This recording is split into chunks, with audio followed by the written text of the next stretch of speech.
მაშინ, როდესაც საქართველოში ისმის გზავნილების სავიზო რეჟიმის ლიბერალიზაციის შესაძლო შეჩერებასთან დაკავშირებით ორგანიზაცია კავკასიის ბარომეტრი ახალი კვლევის შედეგებს აქვეყნებს.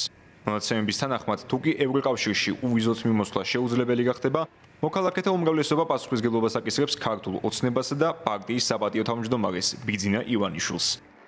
გამოკითხულთა მცირე ნაწილმა ევროკავშირისა და ოპოზიციის პასუხისმგებლობაზეც მიუთითა, თუმცა არც ერთმა მათგანმა ეგრეთ წოდებული deep state-ის მას თვეებია, რაც ქართული ოცნება ქვეყნისთვის მთავარ საფრთხეს ასახელებს.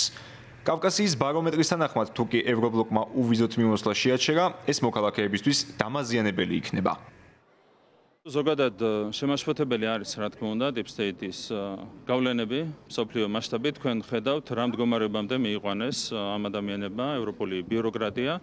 ერთხელ ყველას ვეუბნებით. დავსხდეთ და ვილაპარაკოთ. რა უდგას წინ ჩვეულებრივად დაждდომას და ლაპარაკს? არაფერი, ხო? ბუნებრივი არაფერი. რომ ვერ გვიჯდებიან აგიდასთან, ეს არის ზუსტად იმის დასტური, რომ მათ არ აქვს არაფერი. კი არა, ეშინიათ. ისინი ეწევიან სამარცხვინო, მათ აქვს სამარცხვინო შანტაჟის ცდელობა.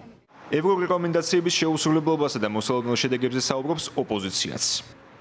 ეს ადამიანი ივანიშვილი არც მალავდა და აცხადებდა, რომ ის ამყარებდა დიქტატურას ქვეყანაში და ბოლო ერთ წლის მანძილზე გადაიდგა ყველა მიმართულებით დიქტატურისკენ მიმართული ნაბიჯები, რაც რა თქმა უნდა სრულიად შეუთავსებელია ევროკავშირში ინტეგრაციის, შეუძლებელია ქვეყანას სადაც პოლიტიკური პარტიები იგზალება, არასდროს ორგანიზაციები ყადაღდება და ყველა თავისუფლად მოძრაობენ ადამიანი არის დევნის მსხვერპლი, გახდეს ევროკავშირის წევრი.